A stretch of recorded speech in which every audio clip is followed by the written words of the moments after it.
Well, good day to you and welcome to Paul's video conferencing interviews, which we do every Monday at 4 p.m. South African time. And our guest today is Alan Stevens, my good friend, a fellow author of many books, a veteran journalist of 45 years experience. He's conducted over 2,000 interviews on radio and television. But more importantly, he's an early adopter of remote speaking. And today he's going to be chatting to us about the history and the future of video conferencing and remote speaking. Alan Stevens. When communication devices were very much in their infancy and people were trying to create pictures that were transmitted as well as video. Although obviously the history is a lot more recent than that. The first video conferencing I can remember goes back to 1991, almost 30 years. And for those of you who are very early onto the internet, like I was, it was known as the Cambridge Coffee Cam. And it was a video that was trained on a coffee machine in a college in Cambridge. And it updated itself 3 times a minute, and it was pretty crude. Obviously, we've moved on a lot since then. Skype kicked off at the start of the 2000s, incorporated in 2003. As Paul said, we've got Zoom that's now become effectively the market leader, although Skype is still around.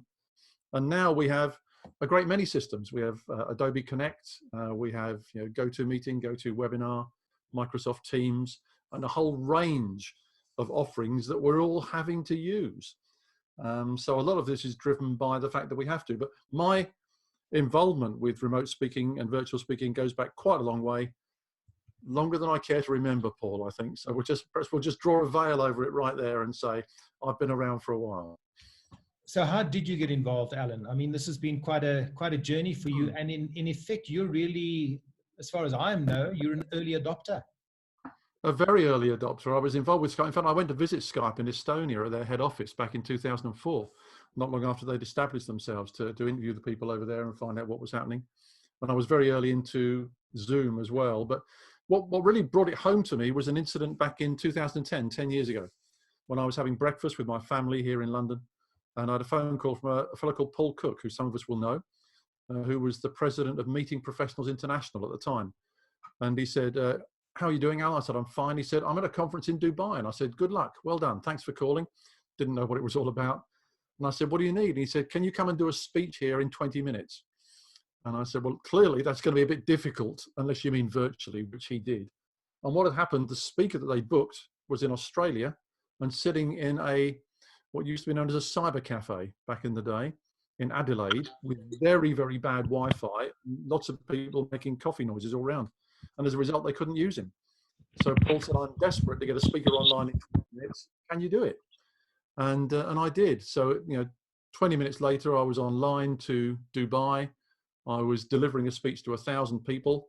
And I'm lucky to say, I wouldn't be here to tell a tale otherwise, it went down very well. But that's one of the virtues of using virtual speaking, the fact that you can do something very quickly indeed.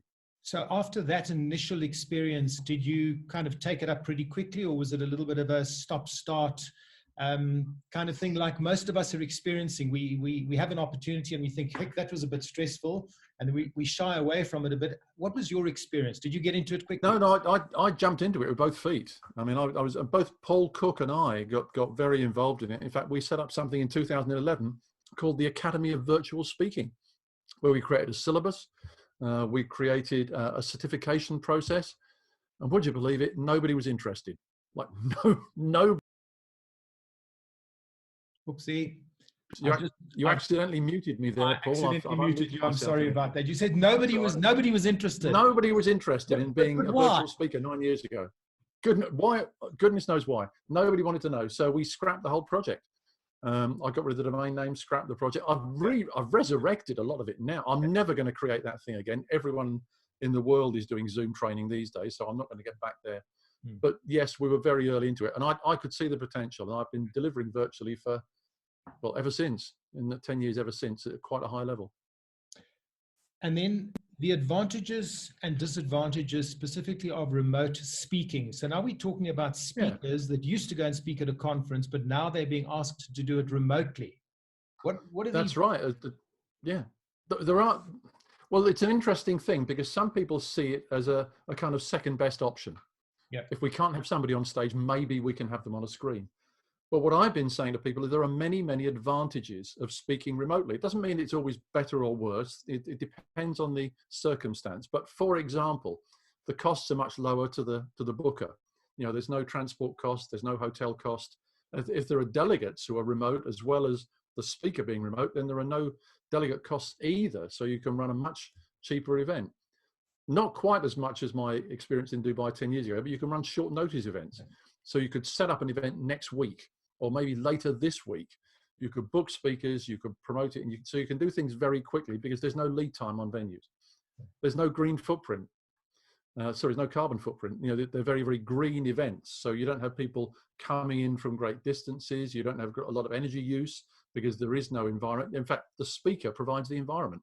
So right now, you and I and all the people on this call are providing our own conference center, and we're sitting in it right now. It happens to be in our houses, but that's what it is. And in addition to that, you've got other things like you can be more interactive. You can actually get, in my view, more engagement through remote speaking than you can in in-person speaking. But the one thing we've got to be aware of is where's that going? You know, is this permanent? Well, we can talk about that in a moment if you like.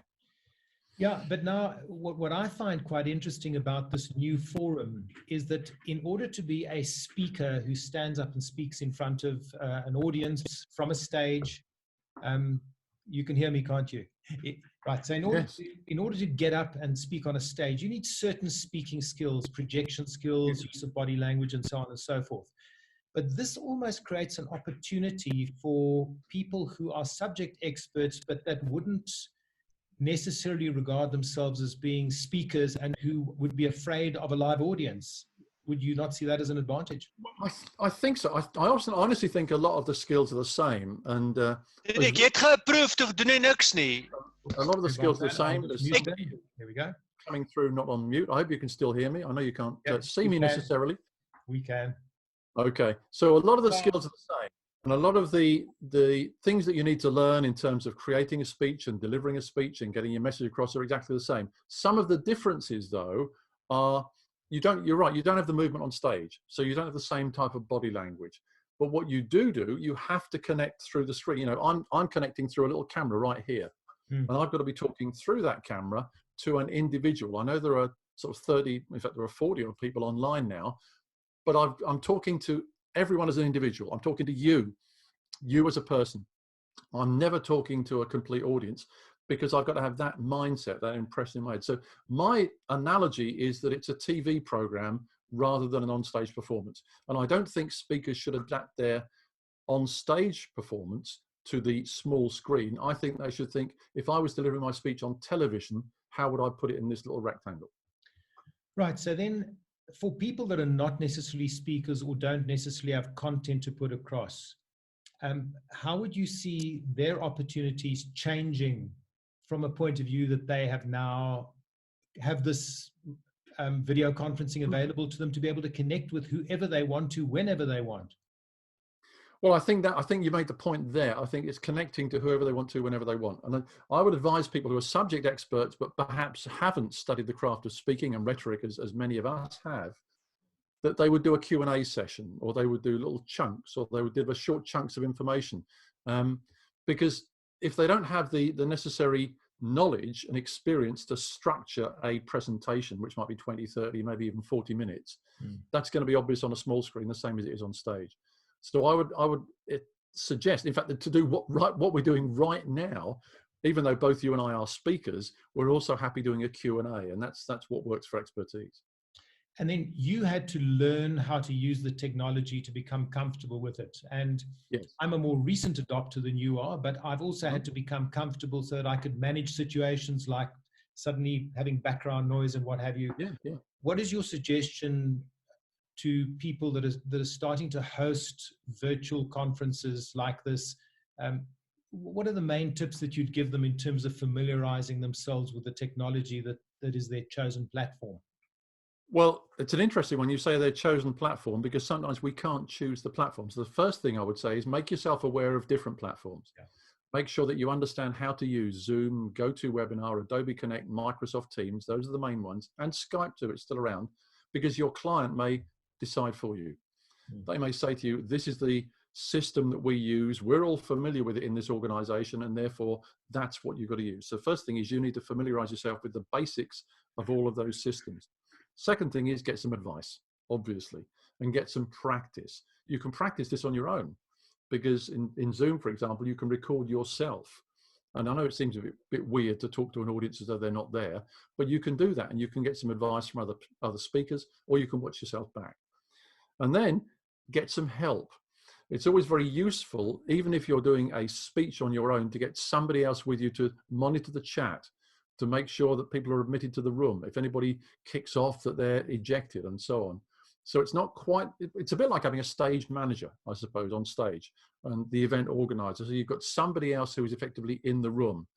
And one thing that's quite important, and you and I have this set up because we were talking on it earlier on, have a back channel. Yeah. So we were talking on WhatsApp. So we chat on WhatsApp on this back channel. That means I could send you a message right now. You could send me a message right now that wouldn't be visible, but might advise me, you need to wrap up, you're talking too much, or get to the point, or whatever it is you wanted to say to me. And you can send that on a back channel without the audience being aware. So all of those things, which you can't do that on stage so easily, but you can do that when you're remote. And then for those of us who start getting used to using this kind of medium over the next 2, 4, 6 months, let's say things get back to the, I hate saying normal because I think there's now a new normal and an old normal, but let's say it gets back to the old normal. How does one transition back to having to stand on a stage or a podium and speak to an audience? Well, I think it's like riding a bike. You don't forget. So I think we'll adapt back easier than we think. However, it's my view that we will never go back to where we were. I don't think we will ever go back to a situation where we have on-stage speaking, and that's something that you do and there's nothing else going on. For a number of reasons. One is companies have now found that people can work from home. You know, they've suddenly discovered, after years of saying, don't be ridiculous, you can't work at home, you won't do anything, that people can work at home. Maybe not everyone, but certainly people are motivated. In areas of the world where people are going back to work, we're seeing companies downsizing. And they're saying people come in 2 days a week or 1 day a week, and we'll have desks further apart and all that kind of thing. We don't quite know what's going to happen. But I absolutely guarantee that in the future, we'll be talking to blended events. We won't be in a room just talking to an audience. We may have an audience in the room with us, but we'll have an audience outside the room that's streaming the conference. Or we might be a remote speaker speaking to a streamed audience, or a remote speaker speaking to an audience in a room. So we need to have the skills for the rest of our careers, in my view, to be able to speak to an audience that is both local and remote at the same time, and be able to engage them all in the same sort of way. And that's a skill we're going to have to learn. That's very interesting.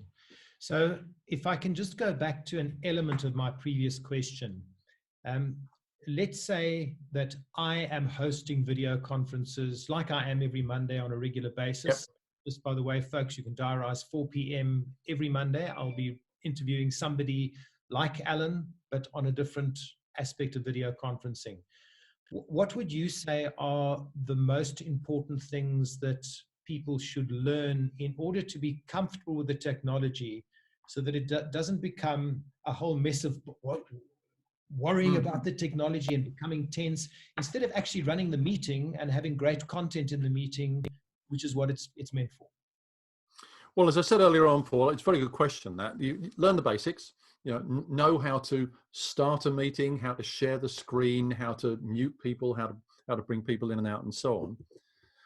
But also get some practice. Everything gets better when we practice, when we familiarize themselves. So go and attend other people's meetings. Yeah. If somebody else has an event going on, join in. I was at an all-day event at PSA London here in the UK on Saturday. I was speaking at it, and I was there for 5.5 hours. I thought I'd never do 5.5 hours online, but we did, and it was great.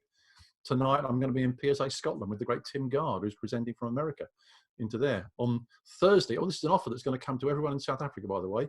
On Thursday, PSA Netherlands have got an open meeting, 4 p.m. Netherlands time. They've sent out a link. I know it's come to some people in South Africa. It can go to everybody, saying that's a free meeting if anybody wants to go along and listen to their event. So you've got the opportunity now to go almost anywhere in the world and learn from other people's experience. And if I may just mention the remote speaking Facebook group, which I set up 2 months ago, with some degree of foresight, I think. Now got 1,300 people in there. It's a free group. There is no selling, as you know, all in the group. And anyone who wants advice, anyone who wants to know how to do something can just pose a question in there. There are loads of experts that will offer advice. So in order to join that group, you would, you'd be in your account and you'd simply look for remote speaking under groups, and then just remote speaking. We can put a link in the chat if you want. If you do that, that'll be fabulous for those that we'll do that. And Alan, while you're busy doing that, how do you see the future of both in-person and remote speaking? Where's it going? What's going to happen? And how are things going to change? Believe me, if I had that sort of knowledge, I'd be very rich and I wouldn't be sitting here talking to you, mate. But I go back to what I said earlier on. I think we're going to have to learn the skills to be able to communicate effectively to a local audience and a remote audience at the same time. Now, let me give you an example of that. If you're on stage and you're being streamed to an audience, don't wander into the audience. Because if the audience outside then can't see you, they've no idea what's happened. The stage has gone blank, I don't know where you are. And if you're having breaks, you've got to have something for the people to do who are not in the room to keep them engaged. You know, maybe have somebody else come on stage, or let them do a little quiz, or send them something to watch or something like that. In other words, if doing exercise, you can't do an exercise in the room that won't work outside the room. Conversely, if you put a poll up on Zoom for people to fill in, the people in the room don't know what to do. So you've got to be aware and cognizant of the fact that your audience may be with you or somewhere else, and you have to engage all of those people all of the time. That is the skill that if there's one thing that I think people should learn as speakers, it's that, engaging local and remote audiences at the same time. Fascinating. And then what I just want to mention to folk is that this session runs, it's scheduled to run until 4:30. After 4:30, for those who wish to stay on, merely just to listen or to pose some questions yourself, you may do that. What I'm going to suggest that you do is that there are two ways you can ask a question. The one way is to put it in the chat box.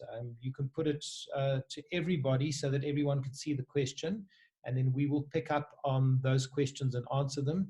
The other one is that I think you can unmute yourself, and if you can do that, you can simply ask the question, or else we'll look for it in the chat box.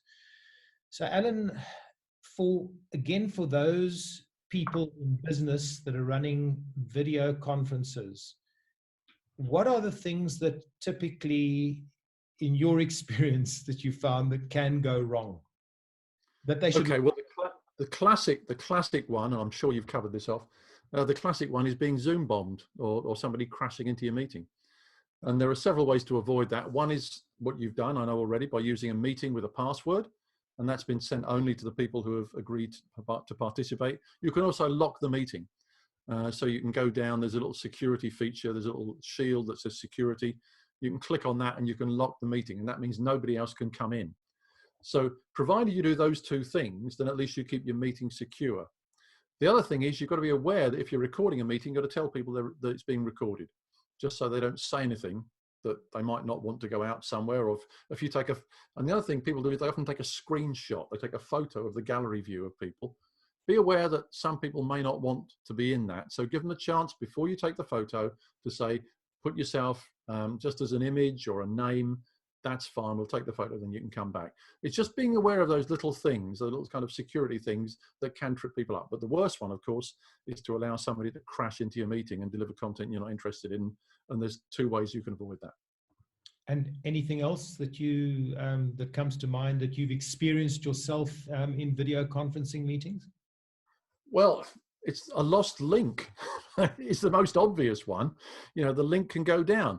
You're thinking, how on earth can I get around that? Well, the obvious ways to get around that is to record your presentation in advance. Record your presentation in advance, do a little video, send it to the organizer, and the organizer's then got that now that they can play locally and share their screen if for some reason your internet link has gone down. And even if they show the video and you can't get online through Zoom or whatever other system you're using, you could then phone in and you could do the question and answer session over the phone. So in other words, you're trying to be as helpful as you can. Yeah, but of course, if you're doing an interview, that can be a little bit challenging. You've got to actually set up the interview in advance. but That's right. then you can make it available. Yeah, great. You can, but you do the best you can. And we all know that the internet is not perfect and links can go down and there can be power fails and all that sort of thing. So you do whatever you can to mitigate that. At the end of the day, you can't cater for everything. You can't stop anything. You can't stop everything from going wrong. But I would urge people to send that video in advance. I always send at least a 20-minute video in advance for speeches that I'm doing live on stage. Once upon a time, I used to do speeches live on stage like we all did. And I would still send the organizer a video in case I had transport problems. Brilliant. Now, we already have a few questions, so that even though we're not at the end at 4:30, I think let's go into one now. There's one here from Nikki Abdenur. If I need to use PowerPoint, how can I get my video to show side by side so that, in other words, me on one side and the slideshow on the other side. I find when my video goes small, there's less of a connection to the speaker. A number of ways of doing that. Thanks for the question, Nikki. A number of ways of doing that. One is you can advise your audience to adjust the screen. There's actually a little slider between the slide view and the video view of you. And the people who are watching can actually make your video bigger by just putting their cursor over the slider and moving it to one side. So you can actually alter the size of the screen. That's a kind of user-driven thing. The other thing is you can't easily do it in Zoom. But what you can do, you can use those other pieces of software out there, like ManyCam, for example, which is a piece of software that allows you to manipulate the video views and the slides. So, and there are probably at least, I'm not trying to name them all, but there are at least half a dozen different bits of software that will do that for you. But bear in mind, every time you introduce a new piece of software, you introduce a new possible risk. So my favorite method is to just tell people how they can do it.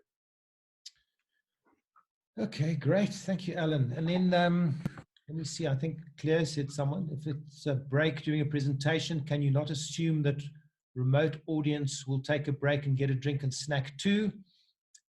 Why do they need to be entertained? Yeah, well, it's a very good question. They don't need to be entertained, and you can assume they're going to take a pee break and go and get a cup of coffee or whatever it is. However, it depends on the length of the break, doesn't it? Because you might go to the bathroom, you might get yourself a cup of coffee, and there's a 20-minute break, and you're sitting there thinking, I wonder if I'll go back online or not.